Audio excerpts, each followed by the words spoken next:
Pwede naman sa ibabaw, pero more or less sa ilalim po kayo talaga titira. Yan. Alam ng mga nagtatalong yan.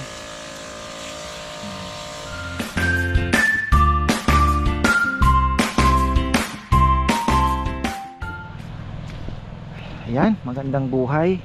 Update tayo sa ating mga hindi pa pala ako nakapag-spray.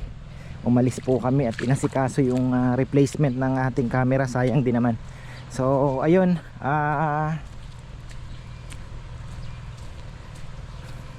tindi pa rin ang ulan. Buhos, maiinit. Ayan ang likot po ng ulap.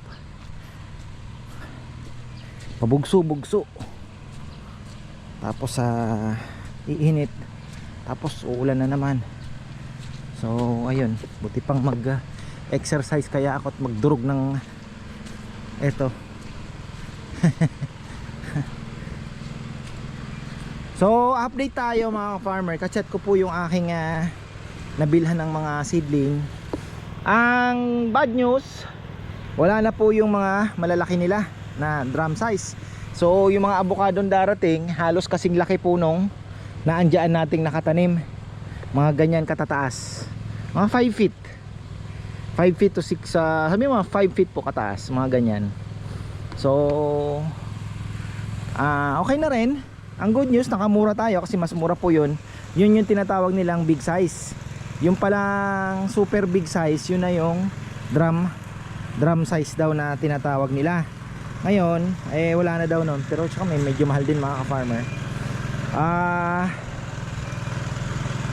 Okay lang. Yun na lang po ang darating natin. So bukas, madaling araw, sana matuloy sila. Excited na rin ako makita yung mga avocado natin. Kanto. So pwede tayo dito vegetable garden kung sakali ano. Ay sa bagay may acacia pala no. Dito tayo mag-umpisa. So isa, avocado ko 6 eh. 6. So 1, dumalayo. What? 2,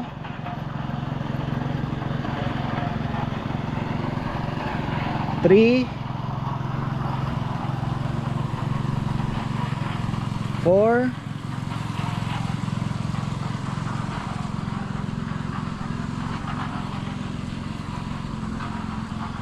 5. Ayun, 6, kasyang-kasya po dito. Tapos mangga 4. Miyazaki po yon, Japanese Japanese mango. Tsaka R2E2, dalawa.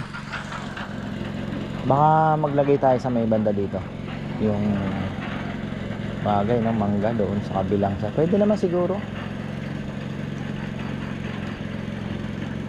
So ayan po ang ating mga tapos guyabano.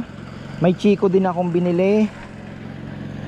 Yung chiko kasi natin kailangan natin palitan. Wala na po akong chiko. Yung kay Junjun pala, naandun yung minarkot niya. Mga farmer markot, air layer tinatawag no. Pinaugat niya po doon sa sanga, binalatan niya, binalutan niya ng lupa. Then after a while nung nagkaugat, pinutol, itinanim. So yun po yun. Okay naman, buhay. Kaya lang iba po talaga yung grafted. Nako, hindi manapatay yung tubig dito. Maingay yung tubig. Grafted mga ka-farmer. So ayun, mas matibay po yung grafted kumpara po sa naka air layer na seedlings. Pero yung iba kasi kagaya na malaki na, minsan isang malaking sanga air layer nila yan, tapos idadrum nila. So, ayun, pwede rin, nasa inyo naman po yun kung anong gusto ninyo, kasi yung pwede nilang tawagin na bonsai, ganun. Namumunga na nga naman. So ayun, pero ako mas gusto ko yung grafted. Mas mabilis pong umarangkada, at the same time ay kahit medyo matagal mamunga, 'di ba? So ayun po, ang lakas na pala na ito. Ang lakas na. Patayin natin yan. So ito po yung trabaho mga farmer. Mabagal ngayon dahil wala tayong tao, marami absent.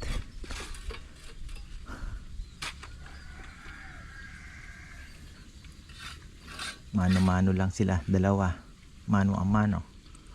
Wala nga pala si kahapon si Rambo tumulong din. So ayun, so meron na dito, lahat dito. Lagay natin yung avocado kung pahaba na ito. Malayo naman po sa ating at the same time ito i-reprap natin to para hindi na maging permanente na ito.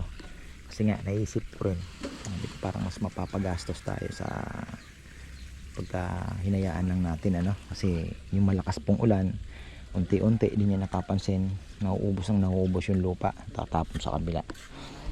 So pero kung may nakaharang na diyan, di ba? Matagal na. Di ba? So baka mamaya kainin na naman ito, tapos di ba, erosion, then gagastos ka na naman after sabihin mo 8 years na, di ba? Mas mapapamahal ka na. So okay na siguro. Ang tubig na dito sa hinukay ni Junjun, ay ni Kongkong. Mali yung yung pagtag-init dapat sa baba ka nagtatanim. Ito sa tag-ulan na ito mga farmer, yan kailangan na kaya lang wala, mas maganda kung nakaganon siya. Yun nga lang, hindi ka nakakapasok basta-basta na may mga, kasi yung tubig pag ganun sana gi-spray ako, marami pong white flies. Ayan,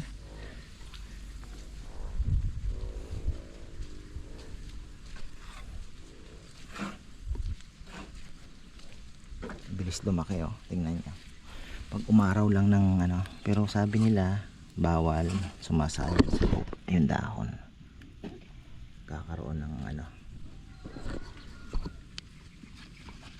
dami. Mayroon pang green hopper, ayun green plant, ayun plant hopper meron din, pero white flies po ang marami. Ayan kita nyo lumaalis white flies, marami. Ayun yung green, ayun parang tipaklong na maliit.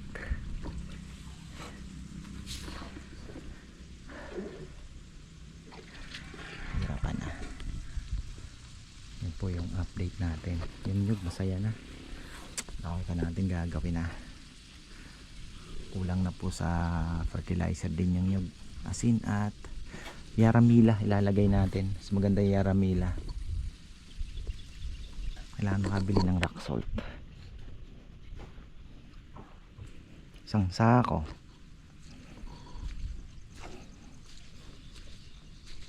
Ito mas maganda kasi walang kaagaw, yun doon sabay lang pong tinanim, pero yung mahogany ang nakakalaban nila doon.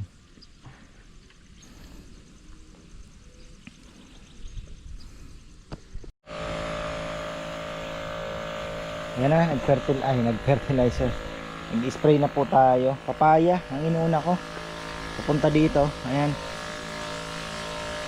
Hindi ko napakita yung gamot, bagong gamot Tinanong-tanong ko lang sa kanila, ano bang maganda, tapos binasa ko yung ang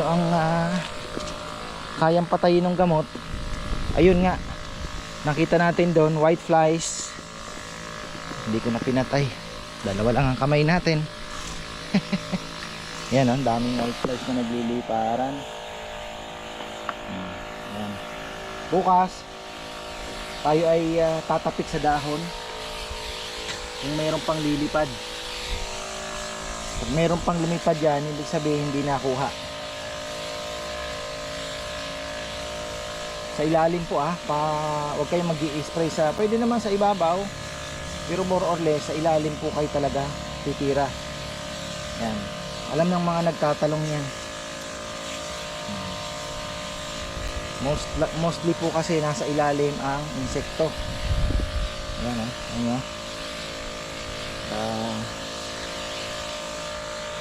sana makakuha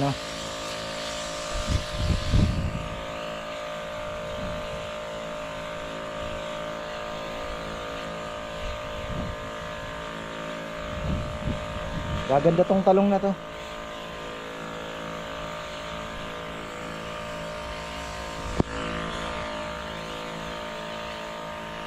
Marami din naman kayang patayin. Yung Magnum magaling sa mga gumagapang uod, especially. Pero itong binili natin, mga lumilipad naman.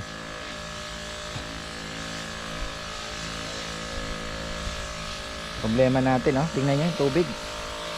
Magiging ano naman yan, sobra. Kapaan na ako at ayoko ng yun, dami.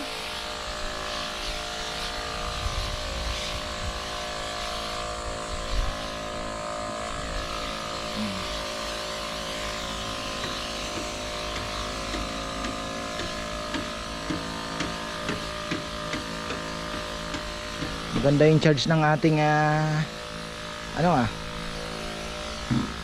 sprayer. Yun, no? Dami.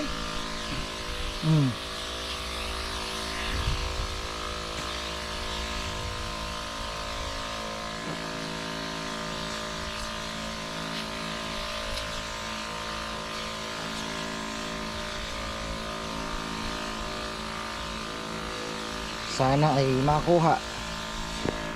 Tirahin na rin natin to. Baka mga sili natin meron din pasadahan na.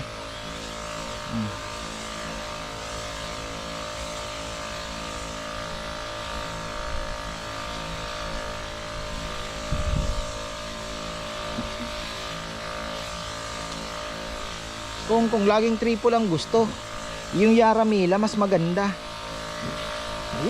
Yun lang. Oh, tingnan nyo. Putik na, patay na. Sobra naman po tayo niyan. Sobra sa tubig.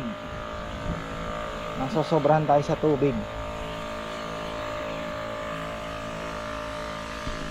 Yun lang ang problema natin pag avocado po ang inano natin dito.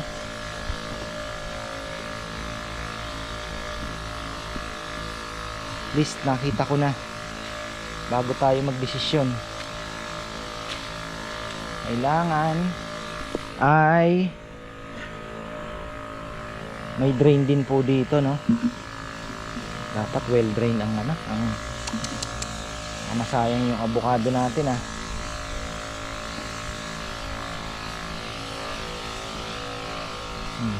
Okay.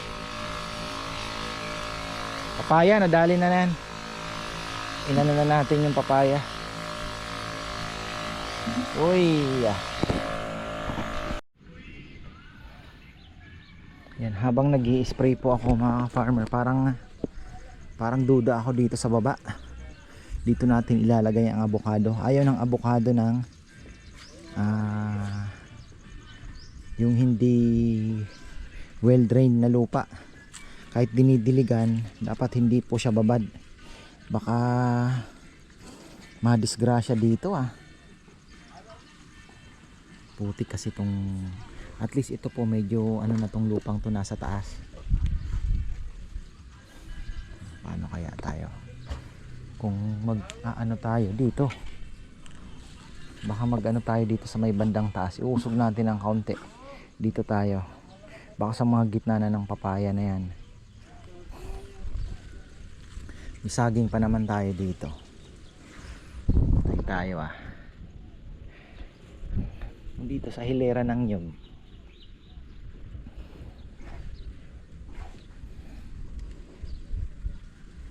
Masyadong malapit sa bakod. Dito sana maganda. Problema natin ayun dun, yung putik talaga nung pag-apak ko.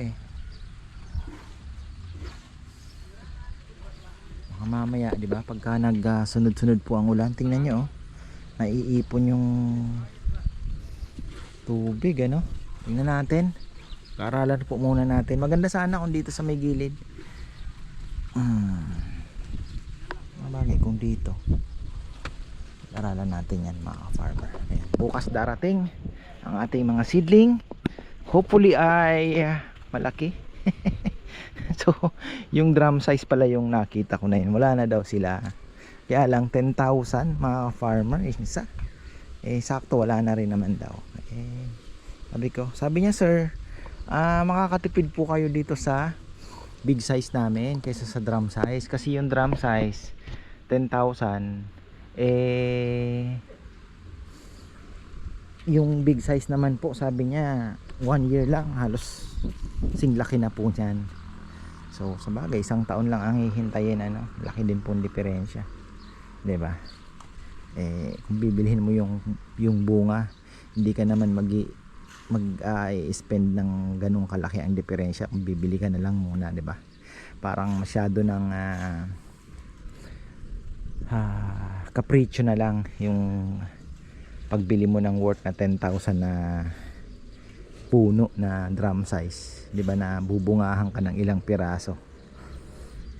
Doon ka na lang sa 1.5, 'di ba? 8.5 ang difference. So kung bumili ka ng 8.5 worth ng avocado, kahit sa isang, 'di ba, hindi po hindi worth it. So ayun, settle tayo sa 1.5 mga farmer. So ayan, marami pong salamat at magandang buhay. Abangan nyo bukas at more or less darating po yung ating mga seedlings.